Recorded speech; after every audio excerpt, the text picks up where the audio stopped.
보령 바닷가 마을, 해질녘 붉은 노을이 낡은 기와지붕 위로 쏟아졌다. 이화영, 28 젊은 과부는 자신의 여관, 달빛나루, 마루에 앉아 멀리 수평선을 바라보고 있었다. 남편을 역병으로 잃은 지 벌써 3년, 화영은 시댁의 가업인 여관을 홀로 꾸려나가고 있었다.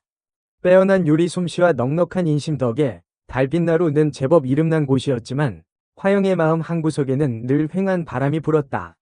오늘도 해가 지는구나. 화영의 곁에는 오랜 벗, 매월이 앉아 있었다. 매월은 보령에서 이름난 기생으로 빼어난 가무 솜씨와 더불어 날카로운 통찰력을 지닌 여인이었다.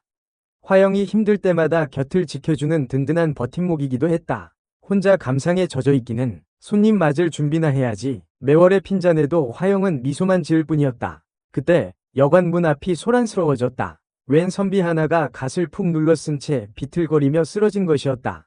저런, 괜찮으십니까? 화영이 급히 달려가 선비를 부축했다.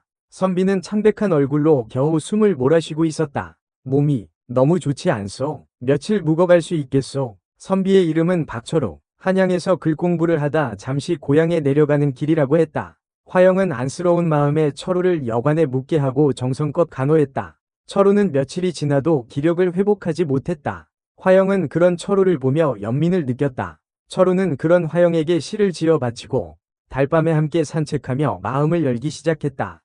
과부의 몸으로 혼자 지내는 것이 얼마나 외로우십니까? 제가 그 곁을 지켜드리고 싶습니다. 철우의 말에 화영은 흔들렸다. 남편을 잃은 후 처음으로 느껴보는 설렘이었다. 매월은 그런 화영을 걱정스럽게 바라봤다. 저 선비, 어딘가 수상해. 너무 쉽게 마음을 주지 마. 하지만 화영은 매월의 말을 귀담아 듣지 않았다. 이미 철우에게 마음을 빼앗긴 후였다. 철우는 화영에게 값비싼 비녀와 옷감을 선물하며 환심을 샀다. 그리고 은근슬쩍 여관 일에 관여하기 시작했다. 이런 장부는 이렇게 정리해야지요. 제가 도와드리겠습니다. 철우는 화영의 재산을 노리고 접근한 것이었다. 그는 마을에 은밀하게 소문을 퍼뜨리기 시작했다. 달빛나루 여주인과 박선비, 밤마다 몰래 만난다더군. 과부가 젊은 선비를 들인 것을 보니 보통 내기가 아니야. 소문은 삽시간에 퍼져나갔다. 화영은 아무것도 모른 채 철우에게 점점 더 의지하게 되었다. 어느 날 밤, 화영은 철우에게 특별한 술을 권받았다. 평소보다 달콤하고 향긋한 술이었다. 화영은 의심 없이 술을 마셨고 곧 정신을 잃고 쓰러졌다. 철우는 기다렸다는 듯이 화영의 옷을 벗기고 미리 준비해둔 인두로 화영의 아랫배에 작은 화상 자국을 만들었다. 그리고는 자신의 옷도 풀어헤치고 화영의 옆에 누워 잠든 척했다. 다음날 아침, 마을 사람들은 충격적인 장면을 목격했다. 달빛나루 여주인 방에서 박철우가 옷고름을 풀어헤친 채 나오는 모습이었다. 소문은 걷잡을 수 없이 커져갔다. 이제 보니 두 사람이 정말 그렇고 그런 사이였어. 쯧쯧, 과부가 젊은 남자에게 홀려 정신을 못 차리는구나. 화영은 뒤늦게 자신이 철우에게 속았다는 것을 깨달았다. 하지만 이미 엎질러진 물이었다. 철우는 뻔뻔하게도 화영을 관아에 고발했다. 저는 이 여인과 정을 통했습니다. 그런데 이제 와서 저를 버리려 합니다. 화영은 억울했지만 증거는 철우에게 유리했다. 마을 사람들의 증언, 철우가 선물한 값비싼 물건들, 그리고 화영의 아랫배에 있는 화상 자국까지. 보령 고을 사또 최 판커는 이 사건을 심리하게 되었다. 최 판커는 엄격하고 공정한 인물로 백성들의 신망을 받고 있었다. 이 사건은 매우 중대하다. 진실을 밝혀 억울한 사람이 없도록 하라. 최 판커니 명에 따라 화영과 철우는 관아에 불려갔다. 화영은 불안하고 초조했지만 결백을 밝히기 위해 이를 악물었다. 매월은 그런 화영의 곁을 지키며 용기를 북돋아 주었다. 걱정 마. 내가 옆에 있잖아. 반드시 진실을 밝혀낼 거야. 재판이 시작되자 철우는 뻔뻔하게 거짓 증언을 늘어놓았다. 저는 이 여인과 진심으로 사랑했습니다. 그런데 이제 와서 저를 버리고 재산을 독차지하려 합니다. 억울합니다. 철우는 미리 준비해둔 증거들을 제시했다.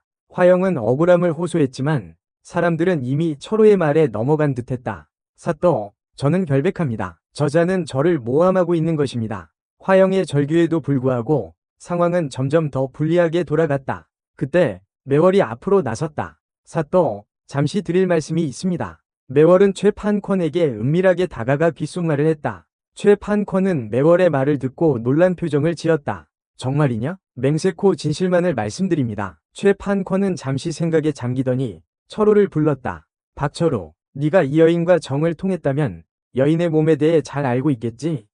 물론입니다. 사또, 그렇다면 이 여인의 몸에 은밀한 표식이 있더냐?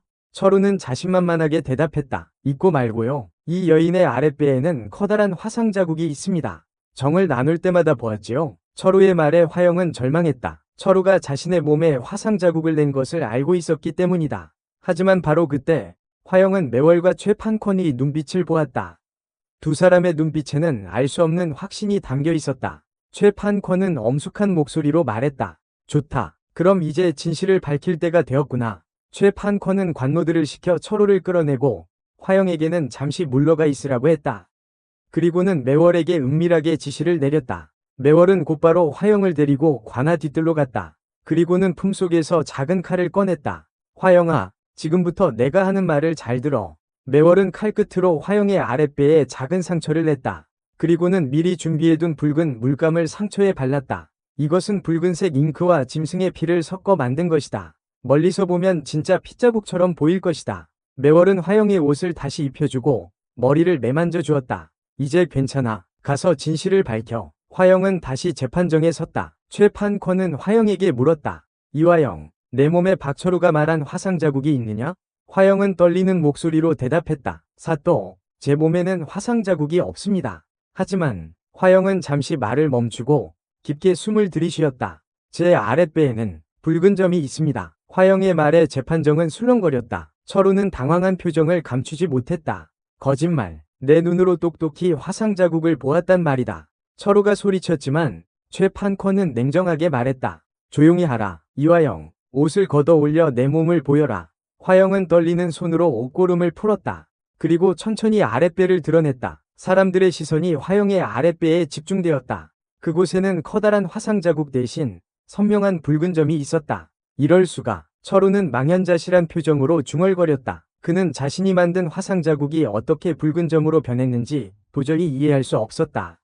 최판권은 엄숙한 목소리로 선언했다. 진실은 밝혀졌다. 박철우, 너는 거짓 증언으로 이화영을 모함하려 했다. 내 죄를 엄히 물을 것이다. 철우는 그 자리에서 체포되었고 화영은 누명을 벗었다. 마을 사람들은 그제야 진실을 깨닫고 화영에게 사과했다.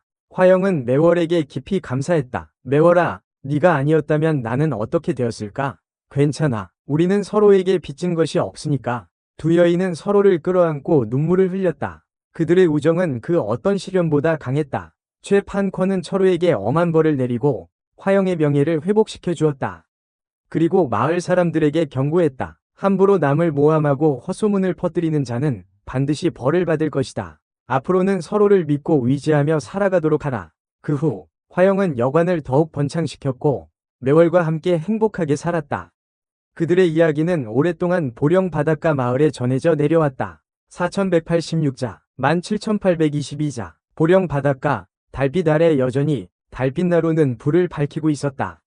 이제 그곳은 단순한 여관이 아니었다. 억울한 누명을 벗은 한 여인의 용기와 진실을 향한 굳건한 믿음이 서린 곳이었다.